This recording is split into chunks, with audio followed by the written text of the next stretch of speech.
Good morning students. मैं संदीप कुमार, सहायक आचार्य EF।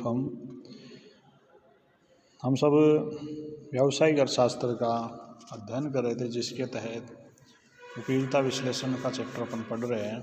उसमें उपयोगिता विश्लेषण का जो नियम है, सीमांत उपयोगिता ह्रास नियम, जिसे गोसेन का प्रथम नियम भी कहते हैं, उसके बारे में चर्चा कर रहे थे।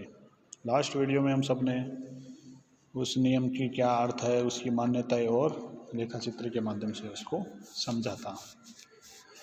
आज के इस वीडियो में हम सब सीमांत उपयोगिता ह्रास नियम के अपवाद यानी एक्सेप्शन क्या है, किन परिस्थितियों में उपयोगिता घटती हुई प्राप्त न होकर के उल्ट विपरीत होती है, अर्थात बढ़ती हुई प्राप्त होती है, और सीमांत उपयोगिता ह्रास नियम के लागू होने के कारण तथा इस नियम का क्या महत्व है, इन सब की चर्चा अपन करेंगे। तो आइए स्टार्ट करते हैं। इस नियम के अपवाद क्या है, यानी किन परिस्थितियों में सीमांत उपयोगिता ह्रास नियम लागू नहीं होता। उनमें आपको स्क्रीन पर दिखाई दे रहे हैं। पहला बिंदु है दुर्लभ एवं विचित्र वस्तुएं, यानी क्रूशियस एंड रेयर थिंग्स जो होती है, उन वस्तुओं पर संबंध में यह नियम लागू नहीं होता है। जैसे पुराने सिक्के हो, कोई डाक टिकट हो, कोई दुर्लभ चित्र हो, या कोई पुरातत्व सामग्री में कुछ मिला हो, तो उनमें क्या होता है, किसी को मान लो जैसे सिक्के नोट इकट्ठे करने का शौक हो, पुराने नोट रखी हुई, तो फिर उसके पास उनकी संख्या जैसे जैसे बढ़ती है उन नोटों की, त्यों त्यों उस व्यक्ति के लिए उन हर बढ़ने वाले नोटों के साथ उनसे उपयोगिता जो प्राप्त होती है वो घटती हुई न प्राप्त होकर के उत्तरोत्तर बढ़ती है, यानी यह नियम उन पर लागू नहीं होता है, दुर्लभ और विचित्र वस्तुओं पर। दूसरा है जो मीजर्स पर्सन है, कंजूस व्यक्ति है, उन पर भी यह लागू नहीं होता है। क्यों? क्योंकि यह नियम बताता है कि जैसे जैसे मान लो किसी वस्तु के पास किसी व्यक्ति के पास कोई वस्तु का उपभोग करता है और वह उसको बढ़ता हुआ प्राप्त हो, बढ़ाता जाता है उपभोग को, त्यों त्यों उसकी उपयोगिता घटती है। जबकि जैसे कोई कंजूस व्यक्ति है, अब वो मान लो उसकी धन प्राप्ति की इच्छा है, अब वो धन प्राप्त करता है और वह और धनी होना चाहता है, तो जैसे जैसे उसके पास मुद्रा बढ़ती है त्यों त्यों उसको मन और ललचाता है, यानी उससे उसको उपयोगिता प्राप्त होती है।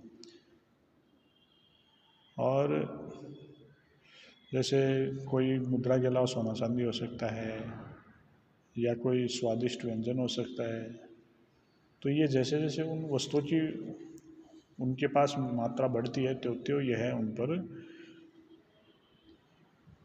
उनसे उनको उपयोगिता अधिक मिलती है, तो इसलिए सीमांत उपयोगिता ह्रास नियम यहाँ भी लागू नहीं होता है। तीसरा है अच्छी पुस्तक या कविता। जैसे मान लो किसी को पोइम अच्छा लगे, पोइम का कोई कलेक्शन करता है, या सॉन्ग सुनता है, अच्छा मधुर सॉन्ग आ रहा है, तो जैसे जैसे वो मधुर सॉन्ग सुनता जाता है, तो उसको हर जो आने वाला गाना है, तो हर गाने में वो एंजॉय अच्छा करता है। और उसको कोई भजन संध्या चल रही है अपने आसपास मान लो, और भजन संध्या में किसी को रस आता है भजनों को सुनने में, तो भजन में ऐसे नहीं कि उसको शुरुआत पहले भजन में तो आनंद आया, दूसरे में कम आनंद आया ना, उसको हर जो जो वह भजन ज़्यादा रस उसमें खोता चला जाएगा, त्यों त्यों ही उसको हर आने वाले भजन से उसको उपयोगिता अधिक प्राप्त होने लगेगी। अगला बिंदु शराबी व्यक्ति, जो ड्रिंकर्स होते हैं ना, उन पर भी ये नियम लागू नहीं होता, क्योंकि ड्रिंकर्स की क्या आदत होती है कि उनको पहले जैसे एक पैक लगाया तो उसको आनंद कम आता है, और जैसे ही उसको और ज़्यादा मिलती है क्वांटिटी, तो उसमें रम जाता है और मस्ती में उन्माद उसमें छा जाता है। तो उसके बाद जैसे जैसे शराब की वो पैक लगाता जाता है, होश खो बैठता है, और उसको हानि हो जाए से उसको इस बात का कोई फर्क नहीं पड़ता, उसको उपयोगिता अधिक मिलती है। लास्ट प्रारंभिक इकाइयाँ यानी इनिशियल यूनिट्स। कोई भी उपभोक्ता यदि किसी वस्तु की प्रारंभिक इकाई को उपयुक्त मात्रा से कम मात्रा में प्रयोग करता है, तो उसको हर अतिरिक्त इकाई से प्राप्त होने वाली उपयोगिता बढ़ती है। जैसे मैंने आपको पानी का उदाहरण बताया था, पानी की क्वांटिटी मान लो एक गिलास पिया आपने तो उचित है, लेकिन आप उसको बहुत ही छोटा गिलास हो या फिर ml में नापे तो अगर 10-20 ml ही आप ले रहे हो हर यूनिट के साथ, तो आपको उसमें आने वाले हर यूनिटों में आपको उपभोग जैसे बढ़ाओगे तो आपको उपयोगिता बढ़ती हुई प्राप्त होती है। तो इसलिए इनिशियल स्टेज पर यह लागू नहीं होता है। तो लेकिन फिर भी अपन ये नहीं कह सकते कि सीमांत उपयोगिता राशि नियम लागू ही नहीं होता है, ये कुछ एक अपवाद है। इनके अलावा इसके लिए प्रोफेसर टॉजिंग ने कहा था कि सीमांत उपयोगिता राशि नियम की प्रवृत्ति इतनी अधिक व्यापक है कि इस नियम को सर्वव्यापी कहना भी गलत नहीं होगा, यानी सभी स्थानों पर यह लागू होता है। अब अगला बिंदु अपन पढ़ेंगे, सीमांत उपयोगिता राशि नियम के लागू होने के कारण, यानी सीमांत उपयोगिता राशि नियम लागू क्यों होता है, कौन से परिस्थितियाँ होती है जिनके कारण से सीमांत उपयोगिता राशि नियम लागू होता है। उनमें पहला है, दिखाई दे रहा आपको, वस्तुएं अपूर्ण स्थापन होती है, दूसरा विशेष आवश्यकताओं की संतुष्टि होती है, और थर्ड वैकल्पिक प्रयोग। इनमें पहला है वस्तुएं अपूर्ण स्थापन होती है, यानी कमोडिटीज आर इम्परफेक्ट सब्स्टिट्यूट्स। तो इसके बारे में प्रोफेसर बोल्डिंग ने कथन है कि यह नियम इसलिए लागू होता है क्योंकि वस्तुएं अपूर्ण स्थापित न होती है, स्थानापन्न वस्तु होती है, अर्थात एक वस्तु का दूसरी वस्तु के स्थान पर सदैव प्रयोग नहीं किया जा सकता। जैसे चाय का कॉफ़ी के स्थान पर और कॉफ़ी का चाय के स्थान पर, यानी चाय पीने वाले को चाय से ही आनंद आता है, ऐसा नहीं कि उसको कॉफ़ी पी रहा है और कॉफ़ी वो चाय की जगह कॉफ़ी पीने लग जाए। ऐसा नहीं होता, एक लिमिट तक आप उसको चाय के स्थान पर कॉफ़ी प्रयोग कर सकते हो, लेकिन जो चाय पीने में जो आनंद आएगा वो कॉफ़ी पीने में नहीं आता है। तो इसी कारण से उपभोक्ता यदि किसी वस्तु की एक परिवर्तनशील मात्रा या दूसरी वस्तु की निश्चित मात्रा के साथ प्रयोग करने से परिवर्तनशील वस्तु की अतिरिक्त इकाइयों में घटती सीमांत उपयोगिता प्राप्त होती है, अपूर्ण स्थानापन्न के कारण से, क्योंकि वह दूसरी का उपयोग नहीं करेगा, इसलिए यह नियम लागू होता है। दूसरा, विशेष आवश्यकताओं की संतुष्टि, यानी कि जो यह नियम लागू होता है इसका कारण है कि कोई भी ऐसी विशेष आवश्यकता नहीं होती है जिसे पूर्णतः संतुष्ट न किया जा सके, यानी हर आवश्यकता को आप संतुष्ट कर सकते हो, जो भी आपको जिसकी संतुष्टि आपको लेनी है। पूर्ण संतुष्टि बिंदु पर पहुंचने के पश्चात उस वस्तु की एक और इकाई का भी अधिक उपभोग करने से सीमांत उपयोगिता घटती हो जाती है और शून्य भी हो जाती है। अतः पूर्ण संतुष्टि बिंदु से पर जो शून्य उपयोगिता प्राप्त होती है उससे पहले तक कुल उपयोगिता घटती दर पर बढ़ती है, संतुष्टि बिंदु पर उसमें कोई वृद्धि नहीं होती है। कुल उपयोगिता घटती दर पर तभी बढ़ेगी जब सीमांत उपयोगिता कम होती चली जाएगी। लास्ट है वैकल्पिक प्रयोग, यानी अल्टरनेटिव यूजेज होते हैं हर वस्तु के। प्रत्येक वस्तु के क्या होता है कि कुछ विभिन्न उपयोग होते हैं, तो कुछ प्रयोग अधिक महत्वपूर्ण और उसके कुछ प्रयोग कम महत्वपूर्ण होते हैं। तो जो अधिकतम, प्रत्येक व्यक्ति अधिकतम महत्व वाले के प्रयोग को पहले स्थान पर लेता है और बाद में उससे घटते हुए दर पर दूसरे में यूज लेता है। जैसे दूध है, दूध अगर थोड़ा है तो हम उससे क्या करेंगे, पीने में काम करेंगे, जबकि ज़्यादा है तो उसका क्या करेंगे, पीने के स्थान के साथ साथ उसको हम जमा भी सकते हैं। जमाने के अलावा, जमाने से क्या फ़ायदा होगा, दही भी बन जाएगा, छाछ भी बन जाएगा, मक्खन भी बन जाएगा। तो इससे स्पष्ट है कि जैसे जैसे वस्तु की मात्रा बढ़ती है उसका उपभोग कम महत्वपूर्ण वाले प्रयोगों में भी किया जा सकता है। इसीलिए अतिरिक्त इकाई की उपयोगिता भी फिर घटती हुई हम उसकी कम कीमत देने को तैयार रहते हैं, क्योंकि उससे प्राप्त होने वाली उपयोगिता भी कम होती है। अब हमने सीमांत उपयोगिता राशि नियम के जो एक्सेप्शन है वो रीड कर लिए। उसके बाद में सीमांत उपयोगिता राशि नियम जो लागू होता है उसके कारण है जो 3 वस्तुएं पूर्ण स्थानापन्न होती है, दूसरा विशेष आवश्यकताओं की संतुष्टि हो सकती है, और तीसरा वैकल्पिक प्रयोग होते हैं। इनको समझने के बाद में हम सब इसके नियम के महत्व समझेंगे, यानी सीमांत उपयोगिता राशि नियम के क्या क्या महत्व है, इनसे क्या फायदे हैं।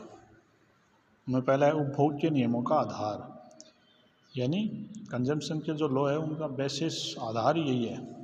सीमांत उपयोगिता राशि नियम उपभोग के जो नियम है, उपभोग के 3 नियम होते हैं, सम सीमांत उपयोगिता का नियम, मांग का नियम और उपभोक्ता की बचत, जो अपन आगे पढ़ेंगे। उन सब का आधार यही नियम है। उसमें जैसे सम सीमांत उपयोगिता नियम के अनुसार उपभोक्ता एक ही वस्तु पर अपनी सारी आय खर्च नहीं करता, बल्कि वह अलग अलग उनकी उपयोगिता के आधार पर करता है। जैसे अपन ने कहा कि जो अधिक संतुष्टि देते हैं उनके लिए अधिक व्यय करेगा, और जिन पर कम होता है उन पर कम खर्च करेगा। और मांग का नियम भी क्या है, उपभोक्ता किसी वस्तु की अधिक इकाई कम कीमत पर खरीदेगा। इसका कारण है कि अधिक इकाइयों में सीमांत उपयोगिता उसकी कम हो जाती है, और कम अगर खरीद रहा है तो उसकी अधिक कीमत भी वो देने को तैयार होता है। ऐसे ही उपभोक्ता की बचत का भी यही आधार है। दूसरा है महत्व है इसका उत्पादन एवं उपभोग में विभिन्नता, यानी सीमांत उपयोगिता राशि नियम के अनुसार उत्पादन और उपभोग में विभिन्नता पाई जाती है। एक ही वस्तु का निरंतर उपभोग करने से उपभोक्ता कि उससे प्राप्त होने वाली सीमांत उपयोगिता कम हो जाती है। इसलिए क्या करते हैं कि जो चतुर उपभोक्ता होता है ना, एक सीमा के बाद उस वस्तु का उपभोग बंद कर देगा और दूसरे की मांग करेगा, और इसलिए उत्पादकों को विभिन्न प्रकार की वस्तुओं का उत्पादन करना पड़ेगा। अगला है प्रयोग मूल्य और विनिमय मूल्य में अंतर। इसका मतलब ये है कि जो अपने हीरा पानी का विरोधाभास अपन ने दिया था कि हीरे की कीमत से पानी की कीमत कम क्यों होती है, इस विरोधाभास की व्याख्या करने के लिए उन्होंने मूल्य के 2 भागों में बांटा था एडम स्मिथ ने, प्रयोग मूल्य और विनिमय मूल्य। प्रयोग मूल्य यानी इसके अनुसार जिन वस्तुओं का प्रयोग मूल्य अधिक होता है उनकी कीमत कम होती है, जबकि विनिमय मूल्य अधिक होता है उनकी कीमत अधिक होती है। परंतु वे यह नहीं बता सके कि ऐसा क्यों होता है। इसका कारण भी यही होता है कि उसकी उपयोगिता, जैसे जैसे आप किसी वस्तु का उपभोग बढ़ा रहे हो त्यों वो उसकी उपयोगिता कम होती है। इसलिए कम उपयोगिता होती है तो फिर अपन उसका मूल्य भी कम देने के लिए तैयार होते हैं। अगला बिंदु है कीमत निर्धारण। प्राइस डिटर्मिनेशन भी सीमांत उपयोगिता राशि नियम से काफ़ी प्रभावित होता है, क्योंकि प्रत्येक वस्तु की कीमत उसकी मांग और पूर्ति द्वारा निर्धारित होती है। किसी वस्तु की मांग उसकी सीमांत उपयोगिता पर निर्भर करती है। यदि किसी वस्तु की अधिक बिक्री करना, यदि कोई विक्रेता कोई भी वस्तु को अगर ज़्यादा क्वांटिटी में बेचना चाहे ना, तो उसे उस वस्तु की कीमत डेफिनेट कम ही करनी पड़ेगी। इसका कारण है क्योंकि कोई भी खरीदने वाला अगर अधिक मात्रा में खरीद रहा है तो उसके लिए उसकी सीमांत उपयोगिता कम होती चली जाती है राशि नियम के कारण से। इसलिए वह अधिक मात्रा में तभी खरीदेगा जब वह उसे कम कीमत पर मिले। इसलिए कीमत निर्धारण में भी यह लागू होता है। प्रगतिशील करों का आधार। प्रगतिशील करों का आधार यानी जो देश का फाइनेंस मिनिस्टर है वो जब टैक्स बजट के टाइम पर टैक्स लगाते हैं, टैक्स की दरें निर्धारित होती हैं, उन दरों में वह ध्यान रखता है कि जो आय है ना वो जैसे ज़्यादा आय वाले पर कम आय वाले पर कम दर पर लगे, और अधिक जो ज़्यादा कमाता है उसको अधिक मतलब उसे टैक्स वसूल किया जाए, क्योंकि उसके लिए जो सीमांत उपयोगिता है उस मुद्रा से वह ज़्यादा आय वाले के पास कम होती है। तो इसलिए जो त्याग होता है ना इसमें वह इम्पोर्टेंट भूमिका निभाता है। इसलिए गरीबों के लिए मुद्रा की सीमांत उपयोगिता और अमीरों के लिए मुद्रा की सीमांत उपयोगिता से अधिक है। इसलिए टैक्स गरीबों पर कम और जो अमीर व्यक्ति होते हैं उन पर अधिक लगना चाहिए। उपभोक्ताओं को लाभ। उपभोक्ताओं लाभ कैसे होता है? इस नियम के अनुसार उपभोक्ताओं किसी वस्तु के उपभोग से अधिकतम संतुष्टि प्राप्त करने के लिए उस वस्तु की केवल उतनी इकाइयाँ खरीदनी चाहिए जितनी सीमांत उपयोगिता होती है। यानी जितनी सीमांत उपयोगिता है उतना ही वो खर्च करे, पैसा उसकी कीमत देने के लिए तैयार हो, ज़्यादा न दे हो। तो इसलिए उपभोक्ताओं को भी लाभ होता है। लास्ट है पुनर्वितरण का आधार। वैश्विक ऑफ रिडिस्ट्रीब्यूशन कैसे? पूंजीवादी अर्थव्यवस्था जिनमें क्या होता है कि मुख्य विशेषता इनकी ये है कि इनमें आय के वितरण की असमानता होती है। यह नियम आय तथा संपत्ति के पुनर्वितरण का आधार भी है। धनी वर्ग के लिए मुद्रा की सीमांत उपयोगिता कम होती है, जबकि निर्धन वर्ग के लिए मुद्रा की सीमांत उपयोगिता ज़्यादा होती है।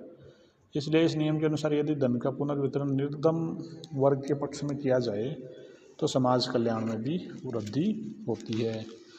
तो इस प्रकार से हम सब ने इस सीमांत उपयोगिता ह्रास नियम के अपवाद क्या क्या है, यानी किन किन परिस्थितियों में यह नियम लागू नहीं होता है, और सीमांत उपयोगिता ह्रास नियम के लागू होने के कारण तथा सीमांत उपयोगिता ह्रास नियम के क्या महत्व है, इन सब के बारे में विस्तार से चर्चा करी। और आज के लिए इतना ही। Thank you.